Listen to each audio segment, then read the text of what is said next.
बच्चा तो वो है जो कभी डिप्रेस होना ही नहीं चाहता। असल में वो डिप्रेशन हम उन्हें देते हैं। बच्चों को वो हिम्मत, वो मोटिवेशन दिया जाए कि एक मार्कशीट और एक मार्क्स उनकी पर्सनैलिटी नहीं है। They can do so many things. से वो ताकत महसूस हो कि मैं कुछ भी कर सकता हूँ। दुनिया बहुत खूबसूरत है। मोबाइल एडिक्ट होते जा रहे हैं और वो समझ ही नहीं पाते हैं कि उन्हें मेंटल हेल्प या ट्रीटमेंट की ज़रूरत है। ये सबसे पहले बच्चे को खुश रहने दीजिए।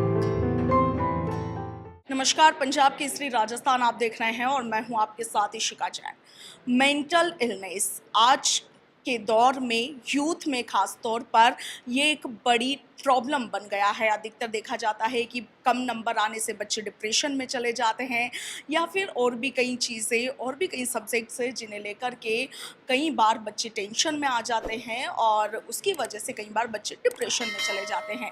और ऐसे बच्चों को ठीक करने के लिए, इन्हें अवेयर करने के लिए, इनके पेरेंट्स को अवेयर करने के लिए एक फाउंडेशन है, रिया फाउंडेशन, जिन्होंने एक नई पहल की है। रिया फाउंडेशन के साथ जुड़ी हुई और एजुकेशनिस्ट पूजा अग्रवाल हमारे साथ है। पूजा जी, क्या कुछ ये मेंटल इलनेस को लेकर के, इसे ख़त्म करने को लेकर के आपने जो पहल की है, क्या कुछ ये पहल है?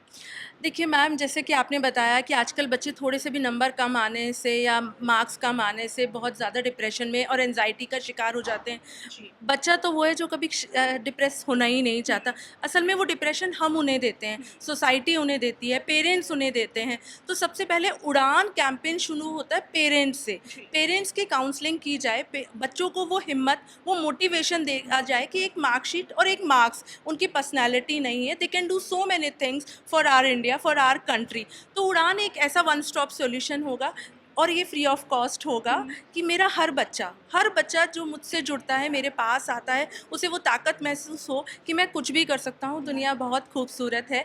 और हम जब जैसे देखते हैं आजकल हर पेरेंट्स बच्चे पे प्रेशर देता है, कोचिंग जाइए, ट्यूशन्स करिए, डॉक्टर बनिए, इंजीनियर बनिए। उड़ान का मैं पहला कैंपेन काउंसलिंग सेशन इससे शुरू करूँगी कि आप वो करने दीजिए। सबसे पहले बच्चे को खुश रहने दीजिए। तो उड़ान है बच्चों की मेंटल वेलनेस के लिए। और हमें क्रीड़ा से इसलिए एसोसिएट किया है बिकॉज फिजिकल फिट बॉडी में मेंटल वेलनेस बहुत अच्छे से होती है। तो मैम ये वर्क कैसे करेगा? लाइक आप कैंपेन लगाएंगे, सेमिनार्स लगाएंगे, क्या करेंगे? मैं वर्कशॉप्स करूँगी। मेरी टीम में और भी कई लोग हैं जो मुझे सपोर्ट करने के लिए अलग अलग डिस्ट्रिक्ट में रेडी हैं। गवर्नमेंट स्कूल में बेसिकली जहाँ पर इस तरह के टीचर्स नहीं होते, बड़े सेमिनार्स नहीं होते, मैं वहाँ जाकर उनके कैंपेन वर्कशॉप करना, उन्हें ट्रेनिंग देना, पेरेंटिंग काउंसलिंग करना, इस तरह के हम काम करेंगे। इसके अलावा मैं उड़ान के अंतर्गत एक वन स्टॉप सॉल्यूशन भी लॉन्च करने वाली हूँ डिजिटल, कि बच्चा एक हाई मैसेज पर अपनी प्राइवेसी रखकर हमें अपनी प्रॉब्लम बता सकता है। अगर हमें लगता है उसका हम एक गूगल फॉर्म उसे वहाँ पर प्रोवाइड करेंगे। अगर उस फिल करने के बाद ऐसे साइकोलॉजिस्ट मुझे लगता है कि इसे इमीडिएट हेल्प की ज़रूरत है, तो हम उसे इमीडिएट उससे कॉन्टैक्ट करेंगे। अदरवाइज़ हम उसे काउंसलिंग सेशन पर लेके जाएंगे। मैम, आपने बताया कि चंडीगढ़ और दिल्ली में आप ऑलरेडी काफ़ी टाइम से एनजीओ चला रही हैं, रिया फाउंडेशन। जयपुर में आप ये कैंपेन पहली बार कर रहे हैं? हाँ जी, राजस्थान में ये कैंपेन आज जयपुर में क्रीड़ा सेंटर से ही स्टार्ट हो रहा है। बिकॉज़ आज राजस्थान आज एजुकेशन का बहुत बड़ा हब बन चुका है। कोचिंग इंस्टीट्यूट, जहाँ बच्चे अपने घर वालों से दूर हॉस्टल, पीजी या रूम लेकर रहते हैं, तो यहाँ आज चारों तरफ मुझे ऐसा महसूस हुआ कि उस यूथ को इस चीज़ की बहुत ज़रूरत है। एक ऐसा मेंटर, एक ऐसा टीचर, एक ऐसा सॉल्यूशन जिससे वो अपने मन की बात कह पाएँ। आपने मेंटल वेलनेस के लिए आपका ये जो उड़ान प्रोजेक्ट है, इसे शुरू करने के लिए बस्सी को खास तौर पर चुना है। इसके पीछे कोई स्पेसिफिक हाँ, बिकॉज़ मैं 19 साल से रिमोट एरियाज़ में काम कर रही हूँ और ऑलमोस्ट 25,000 बच्चों का मेरा अपना ग्रुप है। बस्सी एरिया बेसिकली मल्टीकास्ट वाला एरिया है और थोड़ा पिछड़ा हुआ है। वहाँ पर साइकोलॉजी, मेंटल हेल्थ, डिप्रेशन ऐसे वर्ड्स भी बच्चे नहीं जानते हैं।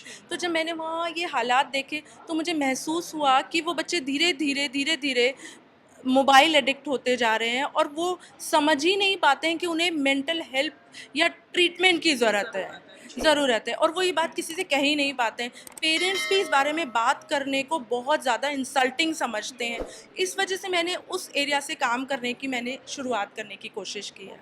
पूजा जी, यदि कोई आपके इस प्रोजेक्ट में आपके साथ जुड़ना चाहता है या किसी को मेंटल ट्रीटमेंट की ज़रूरत है, तो आपसे कैसे कांटेक्ट करें? देखिए मैम, मैंने आपको बताया हम एक डिजिटल सॉल्यूशन यहाँ पर अब लॉन्च करने वाले हैं। एक फ़ोन नंबर होगा, उस पे आप अगर हाय लिखकर भेजते हैं तो आपको एक गूगल फॉर्म, एक लिंक मिलेगा। आप उसे ओपन करते हैं, आप अपने मन की 5 चीज़ें उस पे लिखते हैं। एज़ अ साइकोलॉजिस्ट मेरे पास मेरी टीम में कुछ और लोग भी होंगे, वो हम उसे रीड कर कर एनालिसिस करेंगे कि इस व्यक्ति को, इस यूथ को, इस बच्चे को अभी हमारी हेल्प की ज़रूरत है या काउंसलिंग की ज़रूरत है या आप उसको क्वेश्चनायर की ज़रूरत है। फिर हम उसे कॉन्टैक्ट करने की कोशिश कर, हम अलग-अलग एनजीओज़ में और गवर्नमेंट स्कूल में सेमिनार्स करके भी और एक्टिविटी के थ्रू हम ऐसे बच्चों को और ऐसे यूथ को पकड़ने की कोशिश करेंगे। जी। तो पूजा अग्रवाल को आपने सुना, बेसिकली ये रिया फाउंडेशन चलाते हैं और उसी एनजीओ के अंतर्गत उड़ान नाम का प्रोजेक्ट ये लेकर आए हैं, जिसके तहत मेंटल वेलनेस के लिए काम किया जाएगा। इनका कहना है कि रिमोट एरियाज़ में जहां पर लोगों को मेंटल इलनेस के बारे में नॉलेज नहीं होती है, वहां पर सबसे पहले अवेयरनेस फैलाने का काम किया जाएगा और इसके बारे में उन्हें जागरूक किया जाएगा। एक अच्छी पहल इनके द्वारा की जा रही है। यदि आप भी इनसे जुड़ना चाहते हैं तो जैसा कि पूजा अग्रवाल ने बताया, एक नंबर जल्दी ये लॉन्च करने वाले हैं, उस पर कांटेक्ट करके आप इनके साथ जुड़ सकते हैं। फिलहाल के लिए इतना ही। मैं आपके साथ इशिका जैन, वीडियो जर्नलिस्ट दीपक शर्मा के साथ, पंजाब केसरी, राजस्थान।